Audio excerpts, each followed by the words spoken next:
ನಮಸ್ಕಾರ ನಮಸ್ಕಾರ ಶ್ಯಾಮ್, ಹೇಳಿ. ಎಸ್, ಕರಾವಳಿಗೆ ಸಂಬಂಧಪಟ್ಟಂತೆ ಅಂಟಿಕೊಂಡಿರುವಂತ ಘಟನೆ ಅಂತಾನೆ ಇದನ್ನ ಹೇಳ್ಬೋದು. ಯಾಕೆ ಅಂತ ಕೇಳಿದ್ರೆ ಮುತ್ತಪ್ರೈ ಅವರು ಕೂಡ ಕರಾವಳಿಯವರು, ಪುತ್ತೂರ್ನವರು. ಅದೇ ರೀತಿ ಈ ಘಟನೆಯಲ್ಲಿ ಈಗ ಸಸ್ಪೆಕ್ಟ್ ಆರೋಪಿ ಅಂತ ಆಗಿರ್ತಕ್ಕಂಥ ರಾಕೇಶ್ ಮಲ್ಲಿ ಅವರು ಕೂಡ ಮಂಗಳೂರಿನವರು. ಏನ್ ಹೇಳ್ತೀರಿ ಈ ಘಟನೆಯ ಬಗ್ಗೆ? ಇದು ಘಟನೆ ಅಂಡರ್ ವರ್ಲ್ಡ್ ಮತ್ತೊಮ್ಮೆ ಚಿಗಿತುಕೊಂಡಿದೆ ಅಂತ ಹೇಳ್ಬೋದು, ಅಥವಾ ಇದೊಂದು ಸಾಂಸಾರಿಕ ವ್ಯಾಜ್ಯವೂ ಆಗಿರ್ಬೋದು, ಅಥವಾ ಇದೊಂದು ಪಾಲುದಾರಿಕೆ ಮಿತ್ರತ್ವದ ಗಲಾಟೆಯೂ ಇರ್ಬೋದು ಎನ್ನುವುದು ಮೇಲ್ನೋಟಕ್ಕೆ ಕಾಣ್ತಾ ಇದೆ. ಓಕೆ. ಯಾಕೇಳಿದ್ರೆ ರಿಕ್ಕಿ ರೈ ಅವರು ಬಹುತೇಕ ಜೀವಭಯದಿಂದ ಅವರು ವಿದೇಶದಲ್ಲೇ ಇರ್ತಾ ಇದ್ರು. ಅವರ ಮಗು ಎಲ್ಲ ವಿದೇಶದಲ್ಲೇ ಇದೆ. ಹಾಗಾಗಿ ಅವರು ಇಲ್ಲಿ ಆಗಾಗ ಬರ್ತಾ ಇದ್ರು.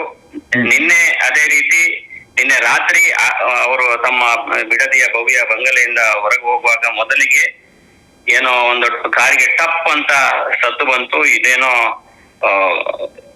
ಟೈರ್ಗೆ ಏನಾಯ್ತು ಅಂತ ಹೇಳಿ ಹೋಗಿದ್ರು. ಅದನ್ನ ನಿರ್ಲಕ್ಷಿಸಿ ಮುಂದೆ ಹೋದ್ರು. ಆದ್ರೆ ಪರ್ಸ್ ಮರ್ತು ಬಂದ್ವಿ ಅಂತ ವಾಪಸ್ ಬಂದು ತಮ್ಮ ಬಿಡದಿಯ ಮನೆಗೆ ಹೋಗಿ ಪರ್ಸ್ ತಗೊಂಡು ಬಂದು ಪುನಃ ಮೊದ್ಲು ಎಲ್ಲಿ ಟಪ್ ಅಂತ ಶಬ್ದ ಕೇಳಿತು ಅದೇ ಜಾಗದಲ್ಲಿ ಅವರಿಗೆ ಗುಂಡಿನ ದಾಳಿ ಆಯ್ತು. ಕಾರು ಚಾಲಕರ ಅವರು ಬಸವರಾಜ್ ಇರ್ಬೇಕು, ಅವರು ದಾಳಿ ಮಾಡುವಾಗ ಒಂದು ಬಗ್ಗಿದ್ರಂತೆ. ಹಾಗೆ ಅವರ ಇವರಿಗೆ ರಿಕ್ಕಿ ಅವರ ಮೂಗಿಗೆ ತೋಳಿಗೆ ಗುಂಡು ತಗುಲಿದೆ. ಈಗ ಅವರು ಮಣಿಪಾಲ ಆಸ್ಪತ್ರೆಯಲ್ಲಿ ಚಿಕಿತ್ಸೆ ಪಡೀತಾ ಇದ್ದಾರೆ. ಪ್ರಾಣಾಪಾಯ ಇಲ್ಲ ಅಂತ ವೈದ್ಯರು ಹೇಳಿದ್ದಾರೆ. ಅಂದ್ರೆ ಇವರಿಗೆ ಆರೋಪ FIR ನೋಡುವಾಗ FIR ಅಲ್ಲಿ A1 ಆರೋಪಿಯಾಗಿ ರಾಕೇಶ್ ಮಲ್ಲಿ ಅವರು ಇಂಟಕ್ ಮುಖಂಡರಾಗಿದ್ರು. ಕಾಂಗ್ರೆಸ್ ವರಿಷ್ಠರು ಅಂದ್ರೆ ಇಲ್ಲಿ ಜಿಲ್ಲಾ ಮಟ್ಟದಲ್ಲಿ ಜವಾಬ್ದಾರಿಗಳನ್ನು ಹೊಂದಿದ್ದಂತವರು. ಕುಂದಾಪುರದಲ್ಲಿ ಅವರು ಕಾಂಗ್ರೆಸ್ ಇಂದ ಟಿಕೆಟ್ ಇಂದ ಸ್ಪರ್ಧೆ ಕೂಡ ಮಾಡಿದ್ರು ರಾಕೇಶ್ ಮಲ್ಲಿ ಅವರು. ಹಾಗೆ ಅವರು ಅಂದ್ರೆ ಈಗ ಪ್ರಭಾವಶಾಲಿ ಕಾಂಗ್ರೆಸ್ ಸರ್ಕಾರ ಇವಾಗ ಅವರು ಪ್ರಭಾವಶಾಲಿ ಎಂದು ಗುರುತಿಸಲ್ಪಡ್ತಾರೆ.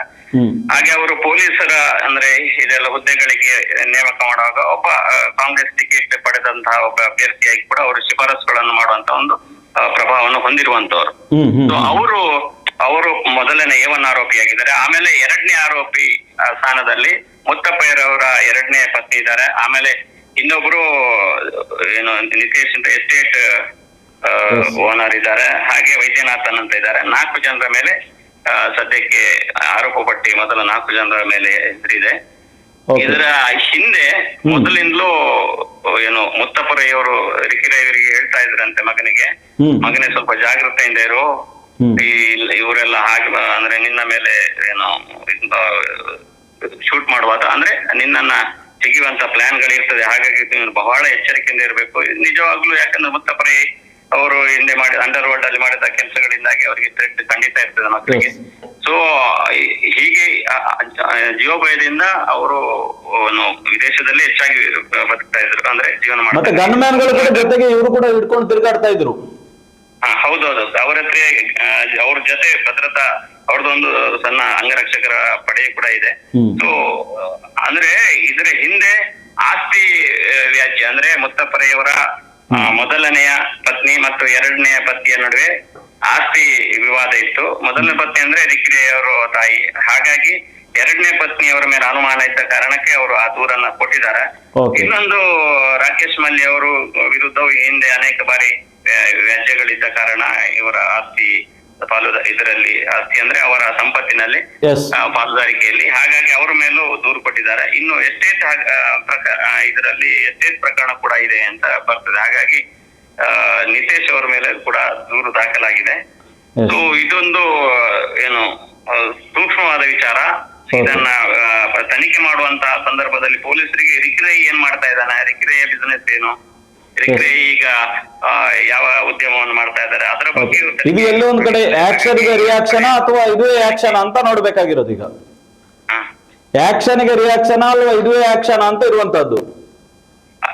ಆಸ್ತಿ ವಿವಾದ ಅಥವಾ ಪಾಲುದಾರಿಕೆ ವಿವಾದ ಹೇಳಿದ್ರೆ ಯಾವಾಗ ರಿಯಾಕ್ಷನ್ ಆಗ್ತದೆ, ಯಾವಾಗ ಆಕ್ಷನ್ ಆಗ್ತದೆ, ಯಾರು ಮೊದಲು ಮಾಡ್ತಾರೆ, ಯಾರು ನಂತರ ಮಾಡ್ತಾರೆ ಎನ್ನುವಂಥದ್ದು ಸಂಶಯ ಇರ್ತದೆ. ಹಾಗಾಗಿ ಈಗ ಬರ್ಬೇಕಾದವರಿಗೆ ಸರಿಯಾಗಿ ಪಾಲು ಬಂದಿಲ್ಲ ಎನ್ನುವ ಕಾರಣಕ್ಕೆ ಈ ರೀತಿಯ ಆಕ್ಷನ್ ಗಳಾಗಿರಬಹುದು ಎನ್ನುವಂಥದ್ದು ಕಾಣ್ತದೆ. ರಿಕ್ಕಿ ರೈ ಅವರು ಅವರ ಸಂಪತ್ತನ್ನ ಅವರ ಆಸ್ತಿಯನ್ನ ಯಾರು ಕೊಡಬೇಕಿತ್ತು, ನಮಗೆ ಬರಬೇಕು ಅಂತ ಎನ್ನುವಂಥದ್ದು ಆರೋಪಿಗಳದ್ದು ವಾದ ಆಗಿರ್ಬೋದು. ಸದ್ಯಕ್ಕೆ ಇದು ಮೇಲ್ನೋಟಕ್ಕೆ ನೀಡಿದಂತಹ ದೂರು.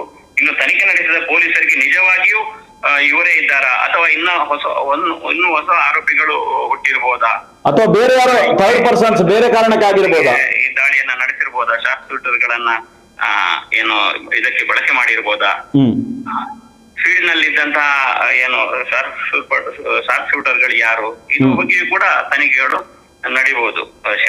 Okay okay. ಈಗ ಸಸ್ಪೆಕ್ಟ್ ಅಂತ ಹೇಳಿ FIR ದಾಖಲಾಗಿದೆ. ಆದ್ರೆ ಎಲ್ಲೋ ಒಂದು ಕಡೆ ರಾಕೇಶ್ ಮಲ್ಲಿಗೆ, ಅನುರಾಧ ಅವರಿಗೆ ಮತ್ತೆ ಇನ್ನು ಉಳಿದಂತ ಆರೋಪಿಗಳಿಗೆ ಬಂಧನ ಭೀತಿ ಇರ್ಬೋದಾ ಅಂತ ಇದರಲ್ಲಿ? ಸಹಜವಾಗಿ ಇದು ಕೊಲೆ ಯತ್ನ, ಅಥವಾ ಗಂಭೀರ ಪ್ರಕರಣ ಆಗಿರೋದ್ರಿಂದ ಮತ್ತೆ A1 ಆರೋಪಿ ಎಂದು ದಾಖಲಿಸಲ್ಪಡುವುದರಿಂದ ಮತ್ತೆ ಹಿಂದಿ ಅವರ ನಡುವೆ ವ್ಯಾಜ್ಯಗಳು ಗಲಾಟೆಗಳು ಇದ್ದ ಕಾರಣಕ್ಕಾಗಿ ಖಂಡಿತ ಇದು BNS ಪ್ರಕಾರ ಇದು ಗಂಭೀರ ಪ್ರಕರಣ ಆಗಿರೋದ್ರಿಂದ ಇದು ಬಂಧಿಸುವ ಸಾಧ್ಯತೆಗಳಿದೆ. Okay okay okay. ಕುಂದೇಶ್ವರ ಅವರೇ, ಮಾಹಿತಿಗಾಗಿ ಧನ್ಯವಾದಗಳು. ನಮಸ್ಕಾರ.